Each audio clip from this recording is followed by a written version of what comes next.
नमस्कार दोस्तों। 1398 के अंदर तैमूर ने भारत के ऊपर अटैक किया और लगभग 1 लाख स्लेव्स को स्लॉटर किया था। कलिंगा के युद्ध के अंदर सम्राट अशोक जब युद्ध लड़ रहे थे तो उस समय पर लगभग 1 लाख लोगों की मृत्यु उस युद्ध के अंदर हुई थी। सेकंड विश्व युद्ध जो अभी तक का सबसे ब्लडीएस्ट युद्ध माना जाता है, इसके अंदर लगभग 50 से 85 मिलियन लोगों की मृत्यु हुई थी। अभी तक आंकड़े क्लियर नहीं है कि एग्जैक्टली कितने लोगों की मौत हुई थी। और ये जो आंकड़े मैं आपको बता रहा हूं ये तो डायरेक्ट मृत्यु के आंकड़े हैं। बीमारी, फेमाइन, उन सारी चीजों की वजह से, इनडायरेक्टली युद्ध की वजह से और भी ज्यादा मौतें होती हुई दिखाई देती हैं। इन सारी चीजों के बावजूद इंसान कभी भी युद्ध करने में हिचकता नहीं है और इतिहास गवाह है कि कई बार इस तरीके के युद्ध लड़े गए जिसके अंदर इंसान ने खतरनाक हथियारों तक का प्रयोग किया, इवन न्यूक्लियर वेपन्स तक का प्रयोग किया। और यह सारा प्रयोग हुआ जमीन के कुछ टुकड़ों के लिए। पर दूर दराज के अंदर कुछ ऐसे इलाके भी हैं जो शांतिपूर्वक ढंग से दो अलग अलग कंट्रियों द्वारा गवर्न किए जाते हैं। दुनिया के अंदर एकमात्र ऐसा आइलैंड है फीजेंट आइलैंड, जो कि साल में 2 बार अपनी नेशनलिटी बदलता है। और ये कहीं ऐसी वैसी जगह पे नहीं है, मतलब कोई दूर दराज के इलाके में नहीं है, बल्कि ये फीजेंट आइलैंड भरी पूरी आबादी वाले क्षेत्र के अंदर आया हुआ है, स्पेन और फ्रांस की बॉर्डर पे। हर साल 2 बार फ्रांस और स्पेन इसकी नेशनलिटी बदलते हैं। मतलब अगर आप फीजेंट आइलैंड पे 31 जुलाई पे बैठे हो तो आप स्पेन के नागरिक होगे। पर अगर आप 12 बजे के बाद 1 अगस्त तक भी फीजेंट आइलैंड में ही बैठे रहोगे तो आप अपने आप फ्रांस के नागरिक हो जाओगे। मतलब जब मैं ये वीडियो बना रहा हूं तब फीजेंट आइलैंड स्पेन का है, पर शायद जब तक आप ये वीडियो देखोगे तब ये फीजेंट आइलैंड फ्रांस का हो चुका होगा। इस तरीके से हर साल फीजेंट आइलैंड का ये एक्सचेंज होता है और दुनिया के अंदर ये एकमात्र इस तरीके का आइलैंड है जिसे हम टेम्पोरलम कनंडम भी कहते हैं। अब ये सारी चीजें क्या हैं, क्यों इस तरीके से एक्सचेंज किए जाते हैं, कैसे दुनिया के अंदर ये पीस का सिंबल बना हुआ है, इसे मैं शुभलिंग चौहान डिटेल में आप लोगों के साथ पे चर्चा करूंगा। बट उसके पहले आप लोग मेरे साथ में SRC10 टेलीग्राम ग्रुप के ऊपर जुड़ सकते हो। मेरे क्लास की अपडेट पीडीएफ सब कुछ आपको मिल जाएगी। यूपीएससी सीएससी की तैयारी करना है, इंडिया के टॉप एजुकेटर से ऑफलाइन क्लास के अंदर पढ़ना है तो आप लोगों के पास में अच्छा मौका है। अनअकैडमी अब केवल ऑनलाइन ही रहा है, अनअकैडमी अब ऑफलाइन भी आ चुका है। दिल्ली के करोलबाग, मुखर्जी नगर के अंदर, प्रयागराज के सिविल लाइंस के अंदर ऑलरेडी हमारे सेंटर्स खोले जा चुके हैं, जहां पर इंडिया के ये टॉप एजुकेटर्स आप लोगों को ऑफलाइन क्लासेस के अंदर पढ़ाएंगे, जहां पर GS, CSAT, current affairs, ethics, ऐसे ऑप्शनल, इन सारी चीजों की कंप्रहेंसिव तैयारी कराई जाएगी। उसके साथ में आपको टेस्ट सीरीज दी जाएगी, 1-on-1 मेंटरशिप दी जाएगी। वो भी एक ऐसे प्लेटफॉर्म से जो सबसे ज्यादा रिलायबल है। 2023 के अंदर यूपीएससी सीएससी में टॉप 10 में 4 बच्चे, टॉप 20 में 10 बच्चे, टोटल 315 बच्चे अनअकैडमी से क्वालिफाई हुए और अनअकैडमी ने पूरे इंडिया के अंदर बेस्ट रिजल्ट दिया है। अगर आपको भी अनअकैडमी के साथ में जुड़ना है तो नीचे डिस्क्रिप्शन के अंदर मैंने लिंक दी हुई है, उस लिंक को क्लिक करना, उसको पूरा फिल आउट करना। हमारी टीम आपको रीच आउट करेगी और कंप्लीट गाइडेंस आप लोगों को देगी। चलिए दोस्तों, अब समझने का प्रयास करते हैं यहाँ पे हुआ क्या। देखो, फ्रांस और स्पेन की बॉर्डर के ऊपर फीजेंट आइलैंड है जो कि रिवर बीडासोआ के ऊपर देखने को मिलता है। रिवर बीडासोआ फ्रांस और स्पेन के बीच में एक नेचुरल बॉर्डर बनाती है। अब ये जो फीजेंट आइलैंड है, इसके लिए दोनों देशों के बीच में लड़ाइयां नहीं होती, बल्कि साल में 2 बार इसकी नेशनलिटी बदल दी जाती है। मतलब 1 फरवरी से 31 जुलाई के बीच में यहां पर स्पेन का रूल रहता है, वहीं 1 अगस्त से 31 जनवरी के बीच में यहां पर फ्रांस का रूल स्थापित हो जाता है। दोनों देशों के डिप्लोमेट्स आते हैं, एक सेरेमनी करते हैं और जिस भी देश का रूल आने वाले समय में यहां पर होने वाला है, उस देश का फ्लैग यहां पर लहराया जाता है और टेरिटरी को एक दूसरे को हैंडओवर कर दिया जाता है। इस तरीके से फीजेंट आइलैंड का रूल देखने को मिलता है। पूरे दुनिया के अंदर ये एकमात्र इस तरीके की टेरिटरी है जिसके ऊपर 6-6 महीने के लिए 2 अलग अलग कंट्रियां रूल करती हैं। हालांकि ये इस तरीके का हमेशा से नहीं था। पुराने समय पर आपको याद होगा 30 ईयर वॉर हुई थी। 30 ईयर वॉर लगभग 1618 से 1648 के बीच में देखने को मिल रही थी, जिस समय पर रोमन एम्पायर के बीच में काफी कॉन्फ्लिक्ट देखने को मिल रहे थे, काफी खून खराबा पूरे यूरोप के अंदर दिखाई दे रहा था, जिसकी वजह से यूरोप के अंदर इनस्टेबिलिटी बढ़ती जा रही थी। हालांकि 1648 के अंदर ये 30 ईयर वॉर खत्म हो जाती है। इस 30 ईयर वॉर को कई बार रिलीजियस वॉर के रूप में भी संबोधित किया जाता है। इन सारी चीजों के बावजूद भी यूरोप के अंदर शांति नहीं थी, क्योंकि फ्रांस और स्पेन अभी भी कई सारी बॉर्डर्स के लिए लड़ रहे थे। कई सारी टेरिटरीज के लिए फ्रांस और स्पेन के बीच में युद्ध जो है वो जारी था।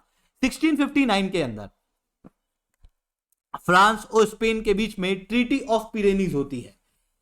अब ये जो पिरेनीज शब्द है ये फ्रांस और स्पेन के बीच में एक माउंटेन रेंज है उससे आया हुआ है। हालांकि ये जो ट्रीटी ऑफ पिरेनीज होती है फ्रांस और स्पेन के बीच में, ये ट्रीटी साइन की जाती है फीजेंट आइलैंड के ऊपर। फीजेंट आइलैंड के ऊपर जब ये ट्रीटी साइन की जाती है तो उस समय पर फीजेंट आइलैंड को एक सिंबल बनाया जाता है शांति का, और आज तक ये शांति के प्रतीक के रूप में पूरे यूरोप के अंदर देखने को मिलता है। ठीक इसी ट्रीटी के साथ में ये भी डिसाइड किया जाता है कि फ्रेंच किंग और स्पेनिश प्रिंसेस की शादी आपस में कराई जाएगी, और इन दोनों की जब शादी होती है तो इस शादी की सेरेमनी इसी फीजेंट आइलैंड के ऊपर कराई जाती है। उसके बाद से जब भी फ्रांस और स्पेन के बीच में कोई भी ऐसी बड़ी सेरेमनी हो तो वो सेरेमनी फीजेंट आइलैंड के ऊपर ही होती है। हालांकि अगर आप यहां पर ध्यान से देखोगे तो फीजेंट आइलैंड के ऊपर कोई भी ब्रिज देखने को नहीं मिलता, तो ऑब्वियसली आप कहोगे कि सर बड़े बड़े लोग यहां पर आते कैसे होंगे, क्योंकि बड़ी सेरेमनी होती है।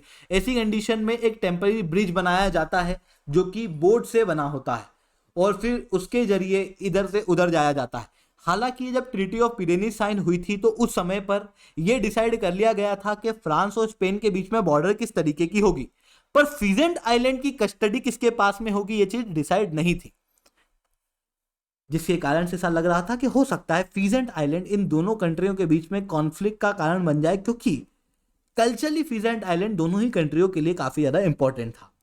बट 1856 के बीच में दोनों ही कंट्री आपस में बैठ के फीजेंट आइलैंड के इशू को रिजॉल्व करती है, और दोनों कंट्री ये डिसाइड करती है कि 6-6 महीने के लिए दोनों कंट्री फीजेंट आइलैंड के ऊपर गवर्न करेगी। ऐसी कंडीशन में पिछले लगभग 170 साल से फीजेंट आइलैंड अपनी नेशनलिटी हर साल में 2 बार बदलता है। माना जाता है कि लगभग 330 बार अपनी नेशनलिटी को बदल चुका है। हर साल ऐसा होता है कि जिस भी कंट्री को इस फीजेंट आइलैंड को हैंडओवर करना होता है तो 1 अगस्त मान लो, अगर 1 अगस्त को होने वाला है तो फ्रांस और स्पेन दोनों के ही डिप्लोमेट यहाँ पर आएंगे, दोनों बातचीत करेंगे, एक सेरेमनी होगी, और उसके बाद में जिस भी कंट्री को ये हैंडओवर किया जाता है उसके फ्लैग को यहाँ पर लहराया जाता है। 6 महीने के लिए फ्रांस, 6 महीने स्पेन, इस तरीके से सारा खेल जो है वो चलता है। हालांकि अगर किसी टेरिटरी को 2 अलग अलग कंट्री गवर्न करती है तो उसे कॉन्डोमिनियम कहते हैं। पर जितने भी आप कॉन्डोमिनियम पूरे विश्व के अंदर देखोगे, पूरे 6 कॉन्डोमिनियम आपको दिखाई देंगे। यहां पर आपको देखने को मिलेगा कि कंट्रियां एक साथ रूल करती है। मतलब अगर कोई कॉन्डोमिनियम है तो वहां पर 2 कंट्री का एक साथ रूल देखने को मिलेगा। पर फीजेंट आइलैंड एकमात्र ऐसा कॉन्डोमिनियम है जहां पर 2 कंट्री का रूल अलग अलग समय पे देखने को मिलता है, जिसके कारण से ये एकमात्र टेम्पोरल कॉन्डोमिनियम भी कहलाता है। हालांकि इस फीजेंट आइलैंड के ऊपर टूरिस्ट वगैरह जनरली नहीं आते, टूरिस्ट को अलाउ नहीं किया जाता है, बस जब सेरेमनी होती है तो दोनों देशों के लोग जो है यहाँ पर आ जाते हैं। अब दुनिया के अंदर जो दूसरे कॉन्डोमिनियम देखने को मिलते हैं एक बार उनके ऊपर भी जनरली डाल देते हैं। दुनिया के अंदर टोटल 6 आपको कॉन्डोमिनियम दिखाई देंगे, जिसके अंदर एक तो फीजेंट आइलैंड है। फीजेंट आइलैंड के अलावा जर्मनी, स्विट्जरलैंड और ऑस्ट्रिया के बीच में लेक कॉन्स्टेंस देखने को मिलेगा। ठीक उसी तरीके से जर्मनी और लग्जमबर्ग के बीच में मोसल नदी है जिसे दोनों ही कंट्री गवर्न करती है। वहीं यहां पर आप देखना आपको जमाइका दिखाई देगा और इधर कोलंबिया, दोनों के exclusive economic zone 200 nautical miles तक होने चाहिए, बट उसकी वजह से दोनों देशों के बीच में एक बड़ा समुद्र कॉन्फ्लिक्ट का हिस्सा बन जाता है, क्योंकि दोनों के ही एक्सक्लूसिव इकोनॉमिक जोन ओवरलैप करते हैं। ऐसी कंडीशन में एक बड़ा समुद्र दोनों कंट्री जॉइंटली ओन करती है, जिसे हम एक और रीजन कॉन्डोमिनियम के रूप में देखते हैं। वहीं अभी करके आपने रीजन सुना होगा, रिसेंटली भारत सरकार ने ऑल वुमेन प्लेटून यहां पर भेजी थी। ये सूडान और साउथ सूडान के बीच में इसी तरीके का कॉन्डोमिनियम देखने को मिलता है। एल सल्वाडोर, होंडुरास और निकारागुआ, ये रीजन सेंट्रल अमेरिका के अंदर आए हुए हैं। यहां पर भी गल्फ ऑफ फोंसेका के लिए इसी तरीके से कॉन्डोमिनियम देखने को मिलता है। पर ये जितने भी कॉन्डोमिनियम है यहां पर जॉइंट रूल है, जॉइंट ओनरशिप है। पर अगर आप इस कॉन्डोमिनियम को देखोगे, फीजेंट आइलैंड को देखोगे, तो ये हर 6 महीने में एक बार अपनी टेरिटरी चेंज करता है। और 31 जुलाई जब मैं ये वीडियो रिकॉर्ड कर रहा हूं, आज रात को इसकी नेशनलिटी चेंज हो जाएगी। और अभी तक ये जो फीजेंट आइलैंड है जो स्पेनिश कंट्रोल में था, कल ये फ्रांस के कंट्रोल में चल जाएगा। आई होप ये सारी बातें आपको समझ में आई होंगी। लेक्चर अच्छा लगा हो तो लाइक करना, लेक्चर बहुत अच्छा लगा हो तो नीचे साथ कमेंट करना। यूपीएससी सीएससी की तैयारी करना है, इंडिया के टॉप एजुकेटर से ऑफलाइन क्लास के अंदर पढ़ना है तो आप लोगों के पास में अच्छा मौका है। अनअकैडमी अब केवल ऑनलाइन ही रहा है, अनअकैडमी अब ऑफलाइन भी आ चुका है। दिल्ली के करोलबाग मुखर्जी के अंदर, प्रयागराज के सिविल लाइन्स के अंदर ऑलरेडी हमारे सेंटर्स खोले जा चुके हैं। अगर आपको हमारा सेंटर देखना है तो इस वीडियो को एंड तक देखना।